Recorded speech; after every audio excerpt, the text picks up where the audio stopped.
Olá, eu sou o professor Luiz Augusto da Silva e esta é a oficina de astronomia número 434, num oferecimento Rede Ômega Centauri para o aprimoramento da educação científica, Rede Ômega Centauri, Sinta o Universo, e com a realização técnica de KC Produções, qualidade desde 1992.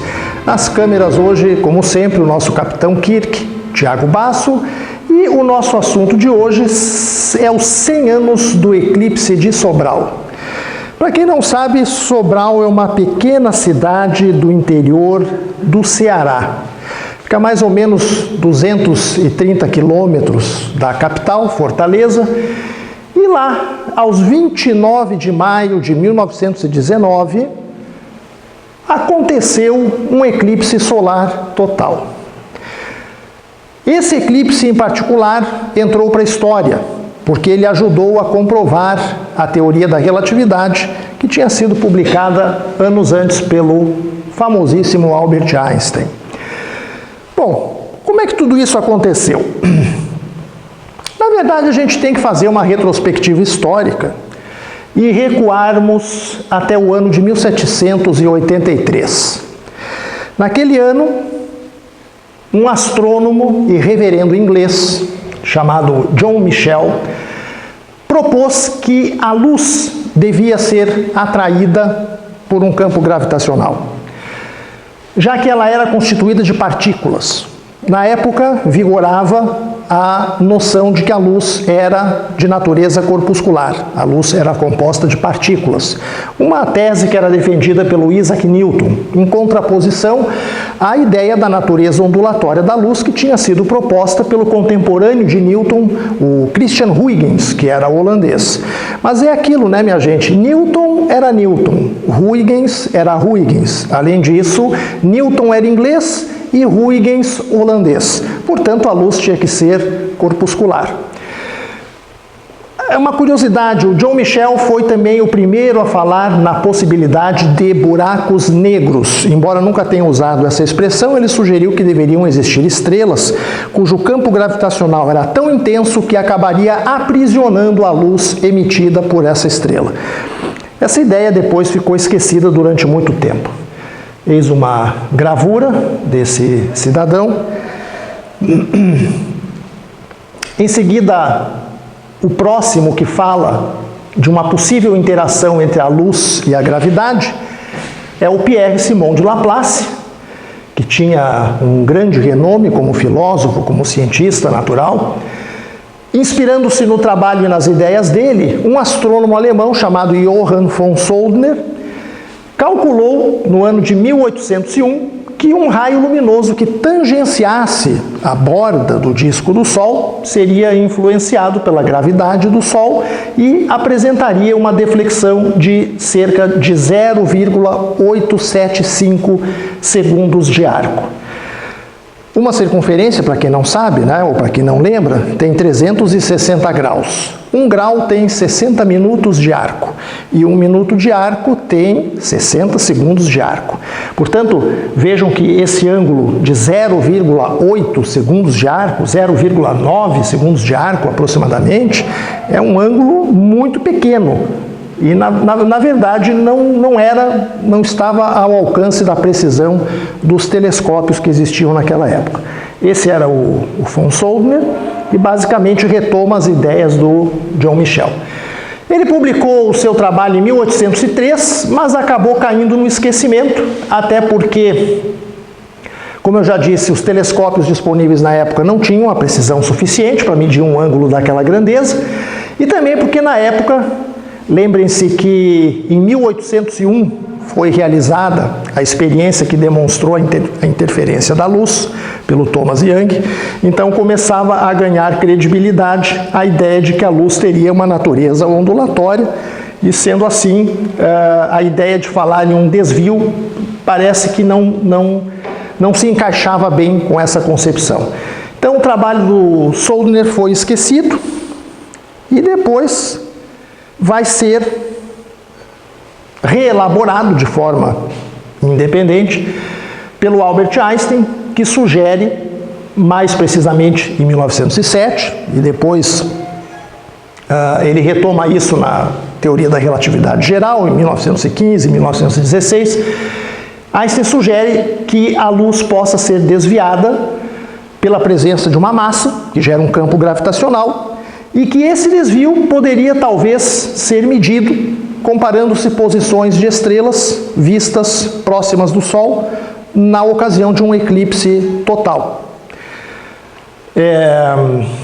Einstein não era um observador, Einstein era um teórico, né, e fazia experiências mentais, experiências de imaginação. Ele não era nem um experimentalista, nem um observador, mas ele sugeriu que um eclipse total poderia ser uma oportunidade de verificar a existência desse desvio da luz produzido pela presença de um campo gravitacional. Bom, inicialmente Einstein encontrou o valor de 0,875 segundos de arco para o desvio de um raio luminoso que tangenciasse a borda do disco solar.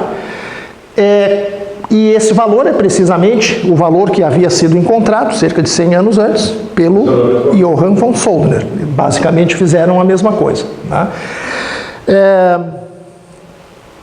E aí, em 1912, foi constituída uma expedição de astrônomos ingleses, onde já tomou parte um astrônomo que ficaria famoso no seu período, o Arthur Eddington, e essa expedição esteve no Brasil, pasmem só, no dia 10 de outubro de 1912, mais precisamente na cidade mineira de Passa Quatro.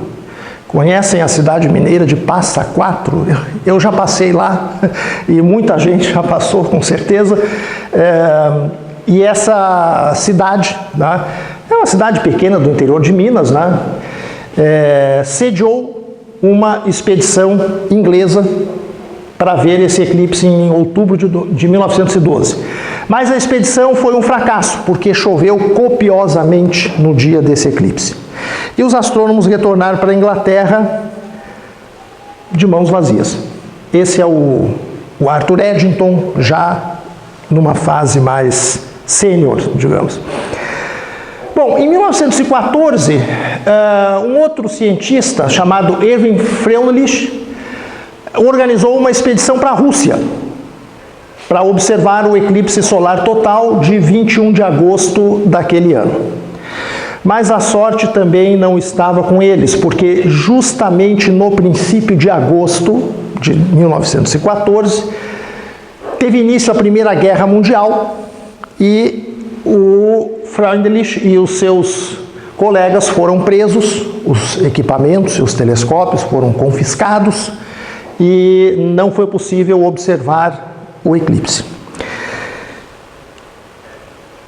Esse é o mentor dessa segunda expedição, né? Nesse meio tempo, vejam como as coisas são, né? O Einstein estendeu seus cálculos e concluiu que o desvio da luz na borda do Sol deveria remontar a algo da ordem de 1,75 segundos de arco. Isso é praticamente o dobro do que havia sido calculado anteriormente. Então vejam como são as coisas, né? Se o Eddington ou o Freundlich tivessem tido sucesso naquelas tentativas de 1912 e 1914 de medir o desvio da luz nos eclipses, eles teriam observado um valor fora do que tinha sido estimado pelo Einstein na época, que era metade, grosseiramente metade desse valor aqui de 1,75 segundos de arco. E a teoria da relatividade teria talvez caído numa situação de descrédito que alguns autores chegam inclusive a afirmar que talvez fosse irremediável. Ou seja, parece que foi um puro lance de sorte, né, que aquelas observações tenham fracassado. Bom, a expressão que Einstein encontrou para o desvio da luz em função da distância r ao centro de uma massa é essa aqui. O ângulo de deflexão é 4gm dividido por c quadrado r. G é a constante da gravitação, m é a massa do corpo que produz o campo gravitacional, c é a velocidade da luz e r é a distância em segundos de arco que separa, aliás, é a distância em segundos de arco que separa o ponto observado, ou a estrela, a fonte luminosa, ao centro do objeto que está produzindo com o seu campo a deflexão da luz.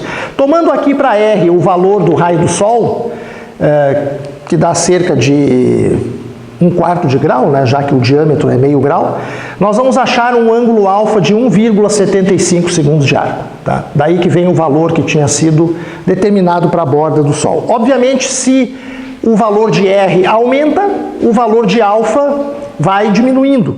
Então, estrelas, por exemplo, mais distanciadas da borda do Sol vão apresentando um desvio, um ângulo alfa menor, né, do que esse valor de 1,75. Bom, essa figura mais ou menos ilustra o que acontece, né? Aqui nós temos o observador, aqui nós temos o Sol, e aqui nós temos uma estrela que emite um raio luminoso, que é defletido nas vizinhanças do Sol, e o observador tende a situar essa estrela numa posição aparente que é diferente da posição real. O desenho, obviamente, está extremamente exagerado, né? Esse ângulo aqui não é assim tão grande, mas é para se ter uma ideia a nível qualitativo. Pois não? Permita uma observação. Geralmente, quando a gente faz essa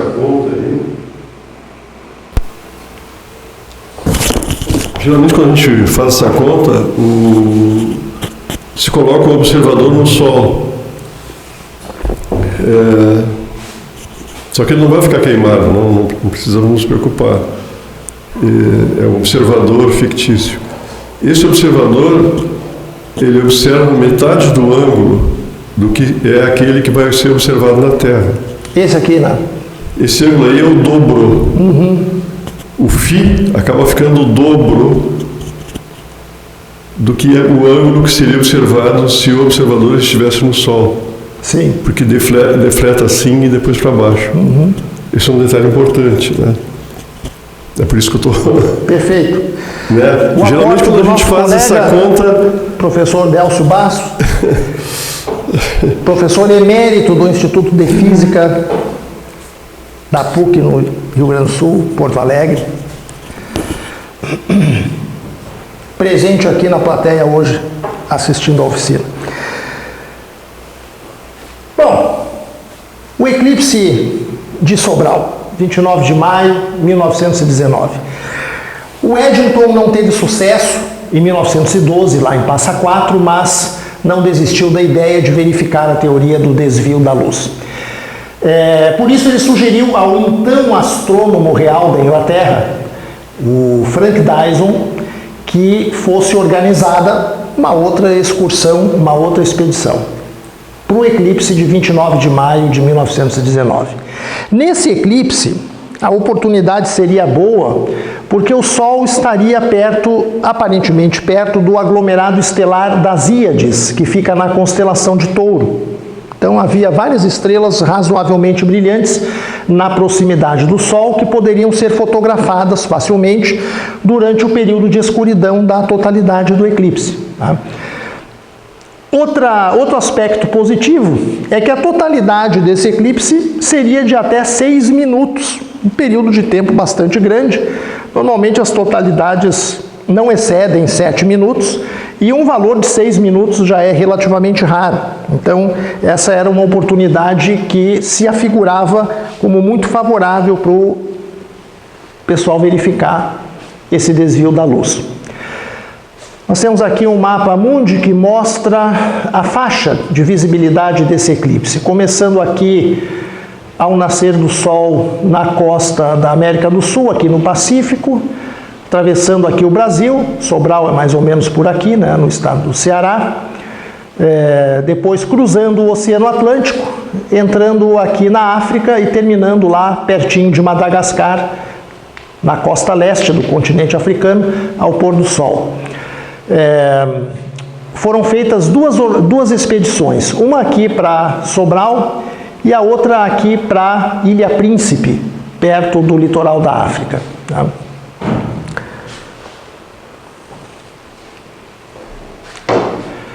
Para a Ilha Príncipe foram o Arthur Eddington e o Irving Cottingham, e para o Brasil, nessa cidadezinha de Sobral, vieram o Andrew Crommelin, que era um astrônomo inglês também bastante conhecido já na época, e o Davidson, que era colega dele. Esses dois cientistas desembarcaram em Belém do Pará, no dia 5 de abril. Lembre-se que o eclipse era no dia 29 de maio, né? Então mais de um mês antes.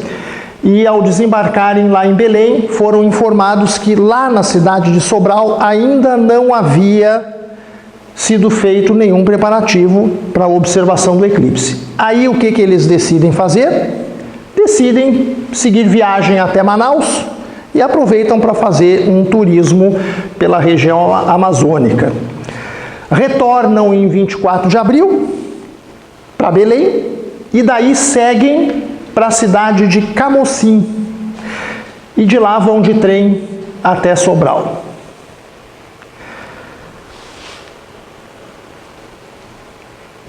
Em 1919, a Primeira Guerra Mundial tinha terminado há pouco tempo, né? E a presença desses cientistas ingleses na região nordestina do Brasil suscitou algum tipo de reação na mídia